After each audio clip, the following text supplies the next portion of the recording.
Hey everybody, and welcome to another deep dive with us. It's great to be here. Today we're going to be crunching some serious numbers, folks, as we explore the world of super crunchers. Oh, yeah, a fascinating look at how data analysis is changing the game when it comes to decision making. It really is. And we're going deep into excerpts from Ian Ayres' audiobook. A great book, by the way, for anyone who wants to learn more about this stuff. Definitely. And the book dives into some unexpected areas like wine tasting. Yeah, that world that's all about tradition and those refined palates. Exactly.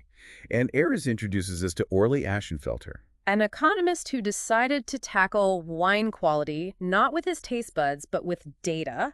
Pretty bold approach, right? It was, and he really dove deep collecting weather data from the Bordeaux region going back decades. Yeah. And what did he find? A strong link between weather patterns during the growing season and how much those vintages ended up selling for at auction. So like good weather equals good wine, basically.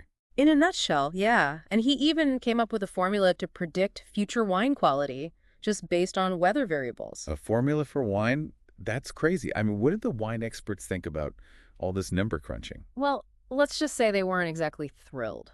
I bet not. I can imagine they saw it as a threat to their expertise. Exactly. It was like reducing their carefully honed judgments to cold, hard numbers. And of course, there's Robert Parker, the big name in the wine world. Oh, yeah. He even called Ashenfelter a sham. Ouch. So it sounds like this wasn't just about accuracy. Nope, it was about authority, a real challenge to who gets to decide what's a good wine. And I'm guessing Ashenfelter's predictions were actually pretty good. They were surprisingly accurate, even outperforming some of those big shot critics. You're kidding. So this wasn't just some theoretical exercise. It actually worked. Oh yeah, he even nailed the exceptional vintages for the 89 and 90 Bordeaux. Wow. Years before the wines were even bottled. That's right, so you can imagine how that shook things up. I bet. And has the wine industry embraced data since then? There's definitely been a shift. We've seen the Journal of Wine Economics pop up. A whole journal dedicated to data and wine. Yep. And even some of the traditional critics are starting to use data in their assessments. So they're realizing that data can actually offer some valuable insights. Exactly. It's not about replacing human expertise, but enhancing it. Makes sense. And Ayres draws a parallel to baseball, too, with Bill James and sabermetrics. Oh, yeah. Another great example of data challenging the status quo. James was using stats to evaluate players, shaking up the old-school scouting methods. And just like with the wine critics, the old guard in baseball felt threatened. But sabermetrics ended up revolutionizing the game, didn't it? It did big time. It changed how teams scout, draft, and even manage their players. And the Boston Red Sox used sabermetrics to break their World Series curse. A pretty dramatic example of the power of data. And that's what Ayres calls super crunching, right? It is using massive data sets and super fast analysis to make real-world decisions. And it's not just about replacing humans, is it? No, it's about changing the very nature of the decisions themselves. So like how algorithms are being used for loans or job applications. Exactly, even for recommending romantic partners. It's wild. The scale of data involved is mind-boggling. The book mentions Walmart's data warehouse. Oh yeah, back in 2007, it was already storing 570 terabytes of data. Terabytes. I can't even wrap my head around that. And what about Google? They're estimated to have around 4 petabytes of storage. Petabytes. Yeah. How much is that in like regular terms? Think of it as 20 million filing cabinets filled with text. That's insane. So we're basically drowning in data at this point. We are, and the question is, what do we do with all this information? And our algorithm's going to end up ruling our lives. That's a great question, and one we'll be tackling as we dive deeper into the world of super crunchers. So stay tuned. Welcome back to our deep dive into super crunchers. You know, with all this talk about data and algorithms, it's got me thinking, are there any downsides to this approach? Yeah, I mean, it's a good question to ask, right? There are definitely some potential risks that Ayres brings up. Yeah, like what about bias? I mean, can algorithms be biased? Oh, absolutely. They can. I mean, think about it. The algorithms are only as good as the data they're trained on. So if the data itself is biased, then the algorithms can actually amplify those biases. And that can lead to some pretty unfair outcomes, even discriminatory ones. yeah, that's a scary thought. And we've seen examples of this happening, like in the criminal justice system. Right, where they use algorithms to predict things like recidivism. And if those algorithms are trained on biased data. Well, then they just perpetuate those biases, and that can have some serious consequences. It's like a reminder that we can't just blindly trust these algorithms. Exactly. We need to understand where the data is coming from, the assumptions built into the algorithms, Yeah. and what the potential consequences could be. It's like that old saying, garbage in, garbage out. Ha, that's a perfect analogy, even with the most sophisticated algorithm. If you feed it bad data, you're going to get bad results. So we need to be really careful about how we collect the data. Absolutely. And we need to keep scrutinizing those algorithms too, making sure they're doing what they're supposed to do. We need to be asking tough questions about how these systems are designed and who's responsible in the end. Right. Accountability is key here. Another thing I've been wondering about is, are we losing something by relying so much on data? Like, what do you mean? Like human connection intuition. Yeah. If we just focus on the numbers, are we becoming too mechanistic? That's a really interesting point, and it's something Ayres wrestles with throughout the book. So it's not about replacing human judgment altogether. It's about finding the right balance, right? Leveraging the power of data analysis. But also using our own experience and intuition. And our ethics, too, right? We can't forget about that. So it's about using data to inform our judgment, not dictate it. Exactly. And Ayres gives this really cool example about the IRS. The IRS, what do they have to do with all this? Well, he talks about how they could use all the data they have, not just for enforcement. But for something more like helpful. Right. Exactly. Instead of just auditing people, they could provide guidance and advice. So like helping people navigate the tax code. Yeah, and make better financial decisions. That would be a huge shift in mindset, though, wouldn't it? It would. It's about moving from a purely data-driven approach to something more collaborative and supportive. And that requires more than just technical skills. You need a deep understanding of human behavior and the ethics of how we use data. It's not just crunching numbers, it's about using them to empower people. I like that, empower people. That's a good way to put it.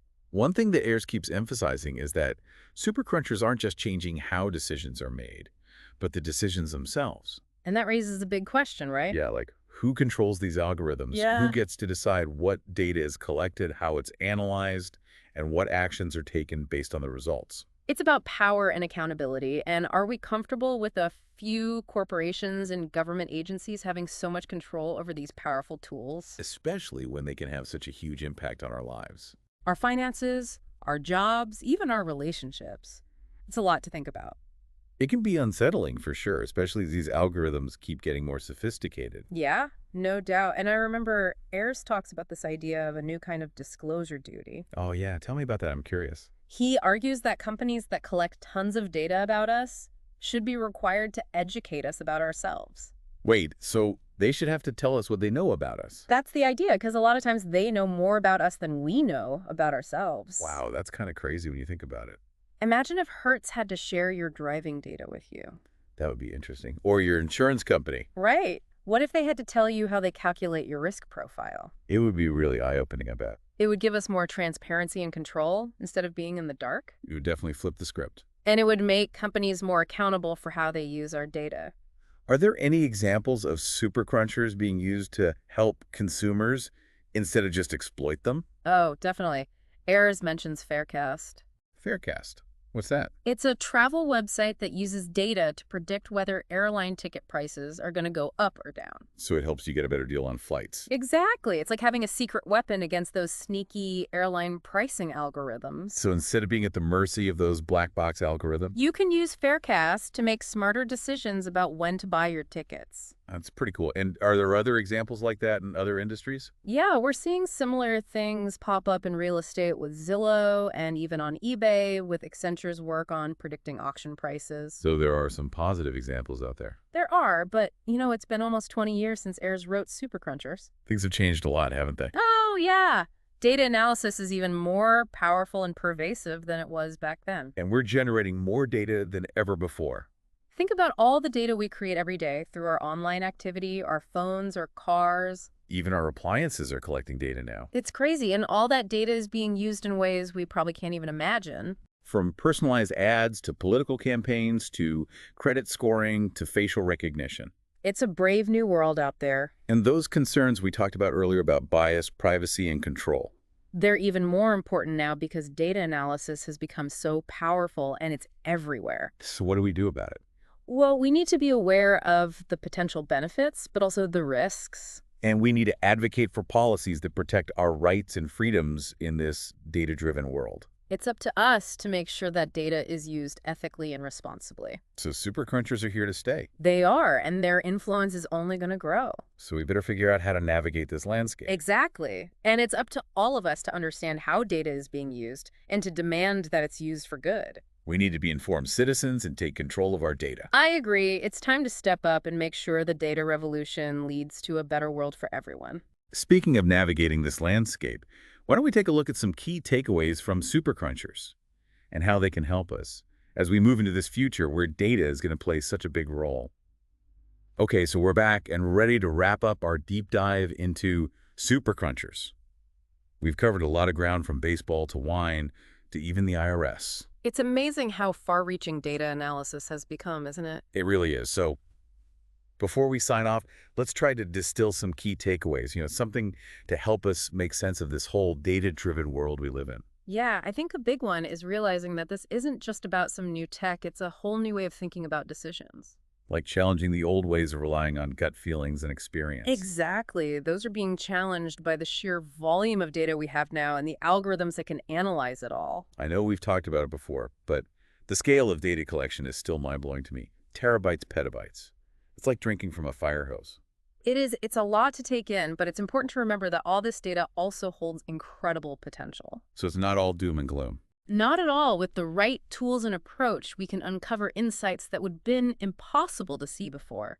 Leading to better decisions, more effective solutions. And maybe even some groundbreaking discoveries, who knows?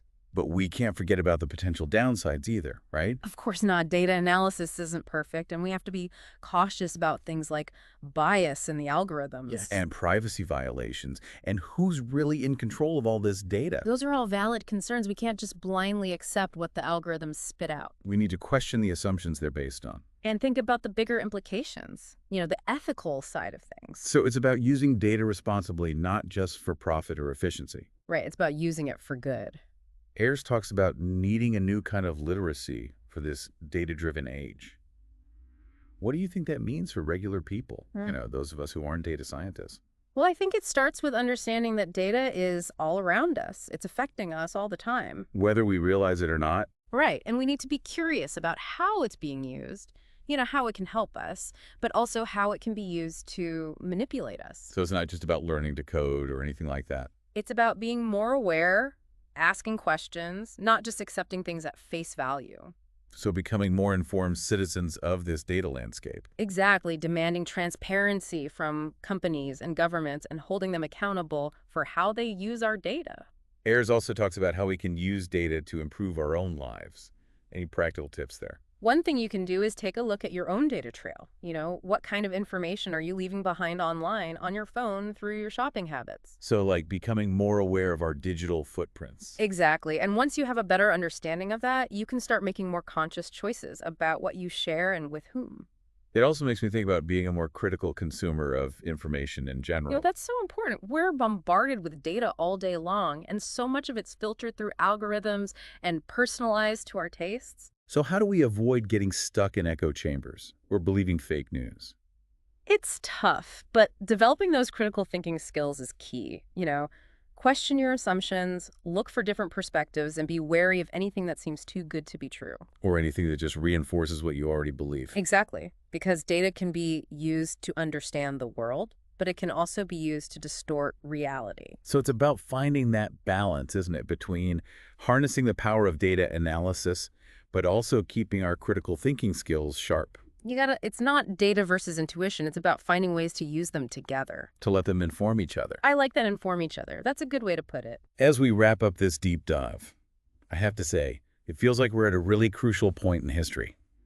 The choices we make now about data will have a huge impact on the future. Oh, absolutely. The power of data analysis is only going to keep growing. And it's up to all of us to make sure it's used for good. We have to be informed citizens and advocate for ethical and responsible data practices. It's a big challenge, but it's also an exciting opportunity. I think that's what Ayres is trying to tell us. Be curious, be critical, and be engaged in shaping this data-driven future. Because the future isn't set in stone. We're writing it right now. And we all have a role to play in making it a future worth living in. Couldn't agree more so, folks. That's our deep dive into super crunchers. Thanks for joining us on this journey into the world of data analysis. And remember, the future of data is in our hands. Let's make it a good one.